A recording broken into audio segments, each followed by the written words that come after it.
भाई और बहनों, नॉनसेंस प्राइवेट लिमिटेड में आपका स्वागत है। एक अंदाजे के मुताबिक 1 मिनट में 1 लाख पॉलीथीन बैग इधर उधर फेंके जाते हैं। अब गुल्लू पूछता है, खाली बैग फेंके जाते हैं?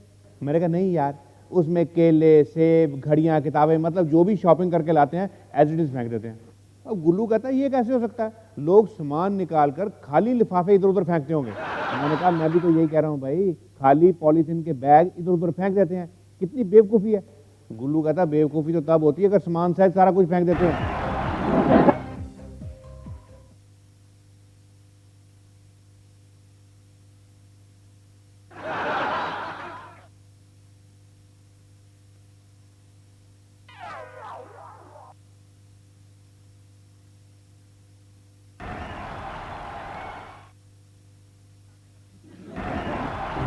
एक आईएएस अफसर के पास कितना बड़ा महकमा है, इस बात से पता चलता है कि वो कितनी कम स्माइल देता है। अगर कोई ब्यूरोक्रेट बहुत बड़ी स्माइल दे दे तो समझ लो कि इस 31 को रिटायर होने वाला या पिछले महीने रिटायर हो चुका है। नेताजी के चेहरे पर हमेशा मुस्कुराहट रहती है। उनको पता होता है कि सिवाय मुस्कुराहट के मेरे पास अपनी इनएफिशिएंसी छिपाने के लिए कुछ है ही नहीं। मैंने किसी पुलिस वाले को आज तक मुस्कुराते नहीं देखा। बस जब कोई आकर ये बताता है साहब आपके इलाके में लाश मिली है, आंखों में चमक और चेहरे पे मुस्कुराहट आती है। एक बार मैं एक सरकारी समारोह में प्रोग्राम देने के लिए चला गया।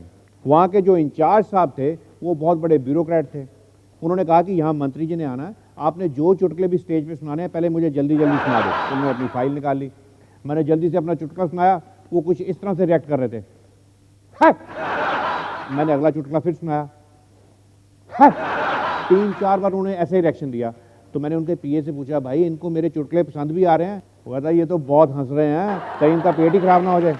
एक आदमी के ऊपर आसमानी बिजली गिर गई और वो मर गया। तो डॉक्टर ने पूछा भाई ये कैसा अजीब आदमी है, इसके ऊपर बिजली गिरी है और ये मुस्कुरा रहा है। तो किसी ने बताया भाई ये तो कोई बहुत पुराना एक्टर है, इसने सोचा जब बिजली गिरी है तो शायद कोई फोटो ले रहा है।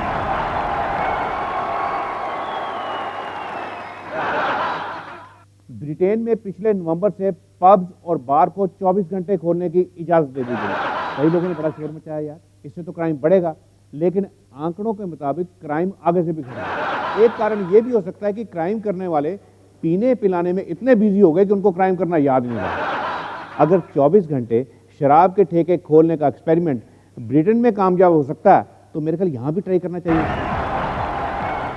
अरे ओ पीटर, साला तेरे को धीरू भाई को टपकाने के वास्ते भेजा था, तू गया क्यों नहीं रे? मुझे माफ करना बॉस, 5 पैक पीने के बाद मुझे कुछ भी याद नहीं रहा कि मैं बैठा कहाँ हूँ, और मेरी तो किसी ने पिस्टल भी छीन ली है। माँ कसम, जिस किसी ने मेरी पिस्टल छीनी है ना, मैं उसका खून कर डालूंगा। खून क्या डालूंगा? एक पिस्टल तो तेरे से संभाला नहीं जाता, खून क्या खर्च करेगा?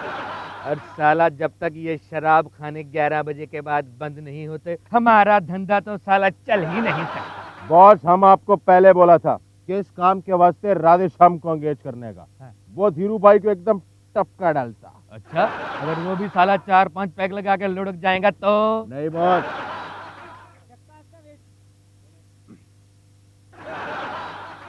एक तो साला जब तक ये शराब खाने 11 बजे के बाद बंद नहीं होते अब उनका धंधा साला। स्टैटिस्टिक्स बताते हैं कि ओवरऑल हिंसक वारदातों में 21% की कमी आई। हो सकता है कि ये आंकड़े ठीक हों, लेकिन मुझे ये भी शक होता है कि कहीं ये आंकड़े किसी ने बियर बार में बैठ के बियर पी के नहीं।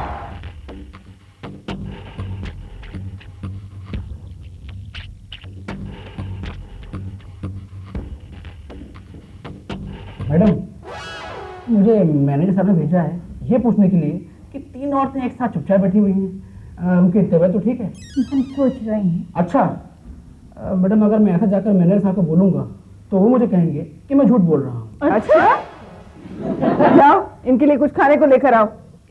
Okay ma'am. ओके लेडीज, तो हर पीड़ा का एक ही इलाज है, बाबा देवानंद का योग। योग करें योग, लेकिन मिसेस शर्मा, ये बाबा देवानंद मिलेंगे कहाँ हमें? अरे टीवी का रिमोट उठाओ, कोई भी बटन दबाओ और योग ही योग पाओ। पिछले हफ्ते हमारे सहारनपुर भी आए थे, बस एक ही दिन में वापस चले गए। क्यों? क्योंकि हमारे सहारनपुर में किसी को रोग ही नहीं होता, यू नो। इस देश में तो हर बाबा किसी न किसी पुर में तो हमेशा होते हैं। जौनपुर, रामपुर या फिर सहारनपुर। You're right. सर्कस वालों की तरह कभी भी दो बाबा एक टाइम में एक शहर में नहीं पाए जाते। सर्कस से याद आया, शहर में सर्कस लगा हुआ है। रियली? तो क्या है ना मिसेस शर्मा, आजकल मेरे हस्बैंड का सस्पेंड चल रहा है, तो शहर में क्या होता है वो पता ही नहीं चलता, वरना सर्कस हो या फिल्म फेयर अवार्ड्स घर पे पासेस तो पहुंच ही जाते हैं। ओह या, अब सर्कस में देखने के लिए बचा ही क्या है, ना हाथी, ना शेर, ना भालू, ना बंदर। ओह आई लव मंकीज। रियली? तभी तुम्हारी शक्ल उनसे मिलती है। I don't like this joke. It wasn't a joke. Anyways, हम क्या बात कर रहे थे? सर्कस में अब देखने के लिए बचा ही क्या है? क्यों? रशियन लड़कियां तो है। रशियन लड़कियां?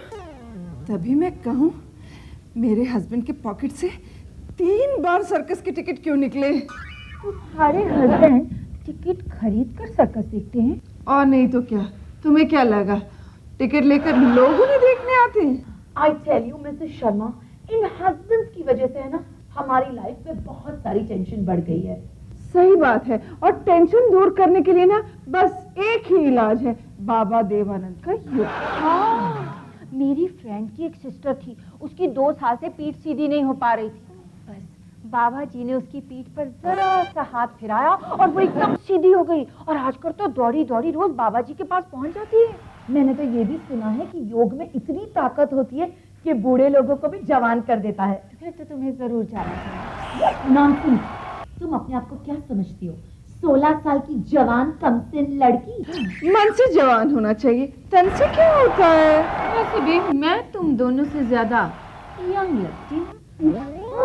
मिसेस शर्मा, मैं तो भूल ही गई आपको बोलना, कल ही सलमान खान का मुझे फोन आया था, इसका नंबर मांग रहा था। उनको मिस कॉल जो देना था मिस सहारनपुर को।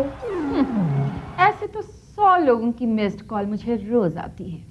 अच्छा, फिर रात को तुम उन सबको बैठकर फोन लगाती होगी? लगाती हूँ तो कुछ नहीं, बेचारे तुम्हारा नंबर देखते ही फोन ऑफ कर देते और फिर फेंक देते। ये तुम लोग नहीं, तुम लोगों की फ्रस्ट्रेशन बोल रही हूँ। अब तुम दोनों का एक ही इलाज है, बाबा देवानंद का योग। नहीं बोल रही हो, योग ही हमें बचा सकता है। प्राणायाम करिए, काम पे चलिए। वाह, तब तो मैं मेरे हस्बैंड को भी साथ में लेके जाऊंगी। तुम्हारे हस्बैंड को प्राणायाम की क्या जरूरत पड़ गई? ओह मिसेस शर्मा, आप ही ने मुझसे अभी कहा प्राणायाम करो, काम पे चलो। अरे वो कब से घर पे बैठा है, प्राणायाम करेगा, काम पे जाएगा। वैसे चैम्प्स, यू नो, मेरे हस्बैंड एक बात बिल्कुल सही बोलते हैं कि ये प्रवचन, ये प्राणायाम शिविर, ये सब जरूर अटेंड करना चाहिए। यू नो, कॉन्टैक्ट्स बढ़ते हैं। फिर तुम्हारे हस्बैंड सर्कस में क्यों जाते हैं? बंदर गुलाटी खाना थोड़ी बोलता है।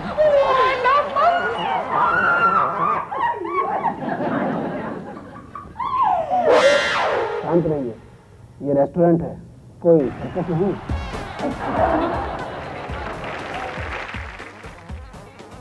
हेलो, हाय, वेलकम। मेरा मतलब है नमस्कार। आपका स्वागत है हमारे इस प्रोग्राम में। आज हमारे बहुत स्पेशल गेस्ट हैं, वीआईपी हैं, बहुत बड़े जर्नलिस्ट हैं, क्राइम रिपोर्टर हैं। सर माफ करना, आपको देख के मैं इतनी नर्वस हो रही हूँ ना। कोई बात नहीं, मुझे देखकर बड़े बड़े लोग नर्वस हो जाते हैं। टीवी पर आपकी रिपोर्ट्स देख। नहीं, मेरी शक्ल देख के। अच्छा सनसनी जी, ये बताइए कि जर्नलिज्म इतना बड़ा फील्ड है, आप फिल्म जर्नलिस्ट बन सकते थे, स्पोर्ट्स कवर कर सकते थे या बिजनेस कवर कर सकते थे, आप क्राइम रिपोर्टर ही क्यों बने? क्योंकि मेरी शक्ल कई अपराधियों से मिलती है। लोग प्यार से मुझे पूछ लेते हैं, भाईजान जेल से कब आए? अच्छा ये बताइए कि आपने अपनी जिंदगी का सबसे पहला क्राइम कब किया? क्या मतलब? मेरा मतलब है आपने पहली क्राइम स्टोरी कब की? ओ जी, अपनी तरफ से तो मैंने एक लीडर की चमचागिरी करनी चाहिए। मैंने सोचा कि उसकी लाइफ स्टाइल एक डॉक्यूमेंट्री बनाते हैं कि नेता करता क्या है, खाता क्या है, पीता क्या है, जाता कहाँ है। फिर क्या, जब वो टेलीकास्ट हुई तो लोगों ने महसूस किया ये तो लीडर के काले कारनामों का खुला चिट्ठा है। मतलब ये अपने आप क्राइम स्टोरी बन गई और हम ऑटोमेटिकली क्राइम रिपोर्टर। अच्छा सनसनी जी, ये बताइए आप इन्वेस्टिगेटिव रिपोर्टिंग कैसे करते हैं? वो मैडम, रिपोर्ट तो आम ही होती है, इन्वेस्टिगेटिव तो उसको बनाना पड़ता है। अच्छा वो कैसे?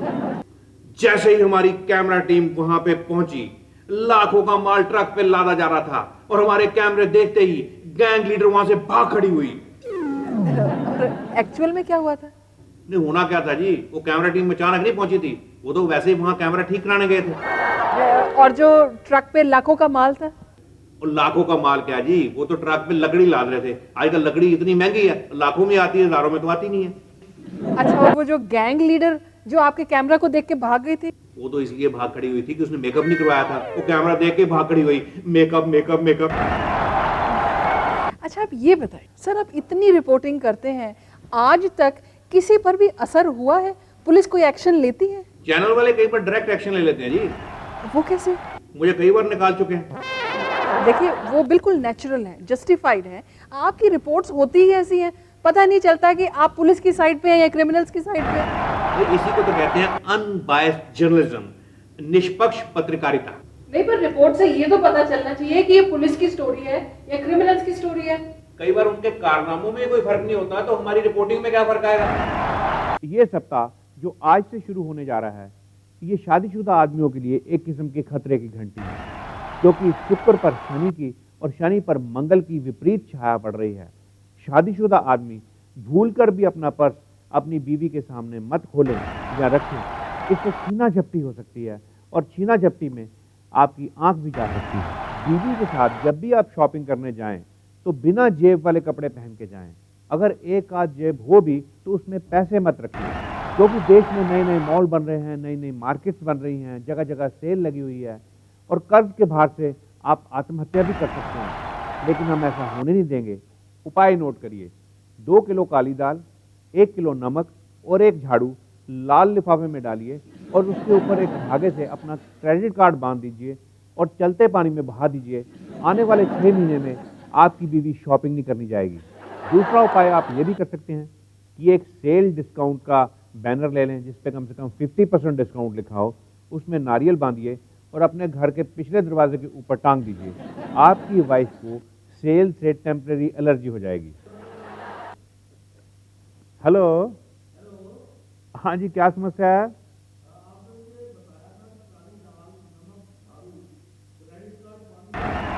तो आपने बहा दिया? तो आपकी बीवी ने शॉपिंग करना छोड़ दिया? तो फिर अब समस्या क्या है? समस्या ये है कि मैंने 2 दिन में आकर 2 किलो दाल की बजाय 20 किलो दाल मांगी। तो कोई बात नहीं, थोड़ा असर ज्यादा हो जाएगा।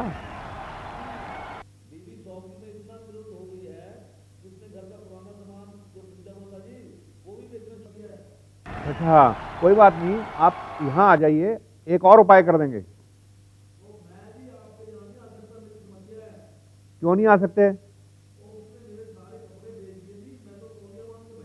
ओह, ये जो आप बेलन देख रहे हैं, ये एक खास किस्म का बेलन है जो हमने नॉनसेंस लेबोरेटरीज में इन्वेंट किया। तो बहुत साधारण लगता है। नहीं जी, ये देखने में साधारण लगता है, लेकिन एक खास मटेरियल से बना है। बैकेलाइट, पेपर, वुड और कई चीजों को मिलाकर 1500 डिग्री तक इसे गर्म किया जाता है और फिर लिक्विड नाइट्रोजन से हम ठंडा करते हैं, तब जाके ये बेलन तैयार होता है। तो इससे क्या होता है? जो लेडीज इसे घर में इस्तेमाल करती हैं, उनके घर में सुख शांति बनी रहती है। ये तो बहुत अच्छी चीज है, इससे तो पक्का रोटियां गोल बनती होंगी और परोठे कड़क बनते होंगे, जिसको देखकर हस्बैंड खुश हो जाते होंगे। ये रोटियां गोल बनाने के लिए नहीं है। हस्बैंड वाइफ में अगर आपस में झगड़ा हो जाए और बीवी शौहर के अगर 2-4 मार दे, उसको दर्द नहीं होगी। करके देखते हैं। हाँ बिल्कुल जी।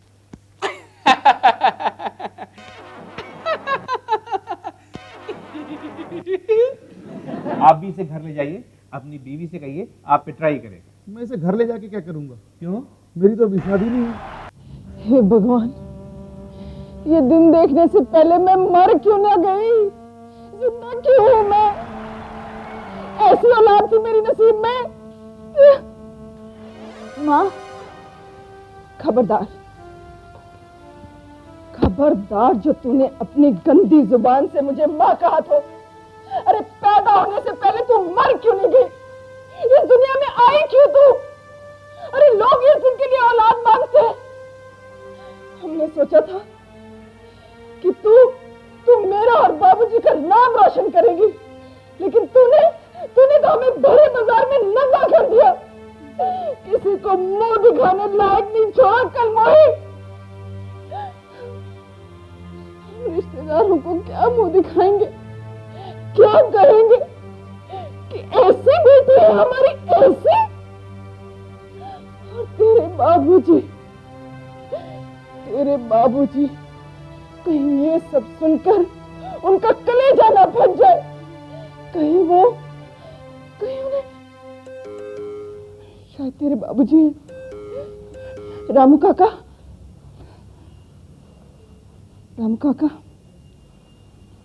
आपके पेट में कोई बात पचती नहीं है, लेकिन उन्हें कुछ भी बताने की जरूरत नहीं है, समझे?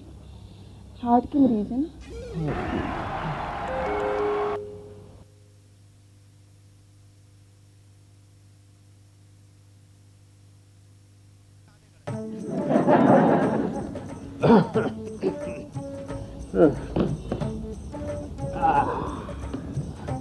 क्या बात है जी, बड़े थके थके से लग रहे हो। मैं आज तक कभी फ्रेश लगा हूँ? शादी के बाद हमेशा ऐसा ही हूँ। ये भी मेरा कसूर है? वैसे कोई खास वजह आज? लोगों के कुछ एथिक्स नहीं रह गए, असूल नहीं रह गए, लोगों की जुबान नहीं रह गई। रिश्वत के लिए 4 लाख इकट्ठे करके लेके गया था, कहते रात रात में रेट बदल गया, 6 लाख लेके आओ। अब ये रखो, 2 लाख और इंतजाम करो और फिर कॉन्ट्रैक्ट मिलेगा। इतनी महंगाई में 2 लाख रुपए और कहां से करेंगे?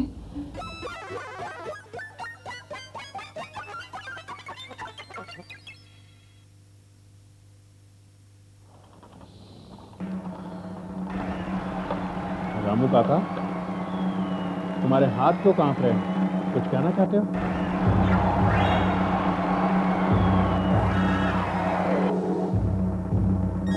देखो जी, ऐसे तो मेरी आदत नहीं है, मगर क्या करूं, रहा नहीं जा रहा। चंपा की माँ, क्या सुन रहा हूं मैं? वो मैं शायद वही जो रामू काका ने कहा होगा, है ना? तुझे कोई खानदान की शर्म लिहाज है या नहीं?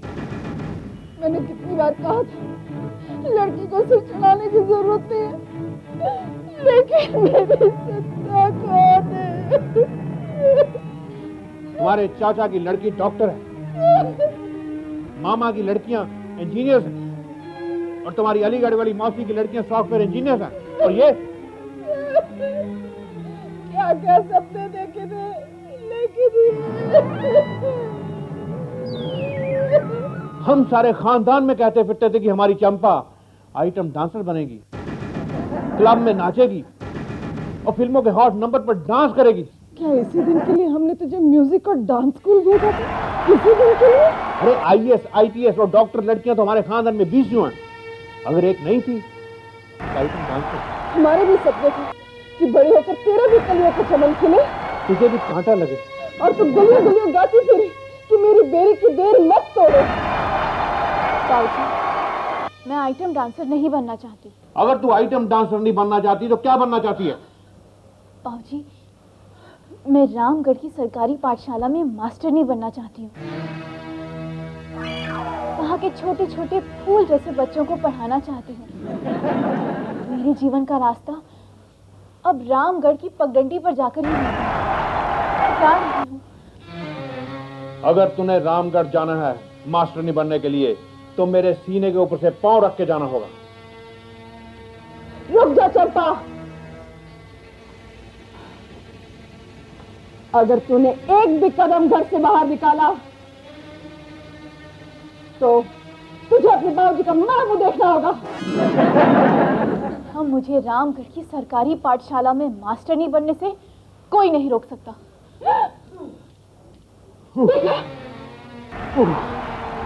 आगे देख, मैंने कहा।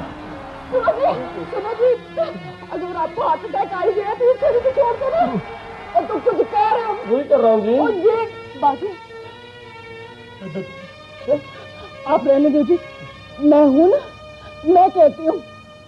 तेरे बाबूजी कहना चाह रहे हैं कि मच के इन्हें बाबूजी, यही ना, यही कहना चाहते हो ना? और ये भी कहना चाह रहे हैं कि मर गए तेरे बाबूजी। ओहो, तू बाबूजी की बात क्यों नहीं मान लेती और ये फैसला कर ले कि तुझे टीचर नहीं, तुझे आइटम गर्ली बनना है। मेरे बचपन का सपना, मेरा गांव, मेरे बच्चे, सरकारी पाठशाला, हाथ में स्केल, नीले बॉर्डर वाली सफेद साड़ी, स्कूल में भीगे हुए चिपके बाल, कंधे पर लटका हुआ टूटा फूटा पर्स। चंपा, बेटा तेरे बाबूजी ने तुझे जन्म दिया है और आज मैं झोली फैलाकर उनकी जिंदगी की भीख मांगती हूँ तुमसे। हाँ कहते बेटी, बन जा आइटम डांसर। मेरे प्राणनाथ के प्राण पखेरु होने से पहले हाँ कहते, उन्हें जिंदगी दान दे दे बेटी।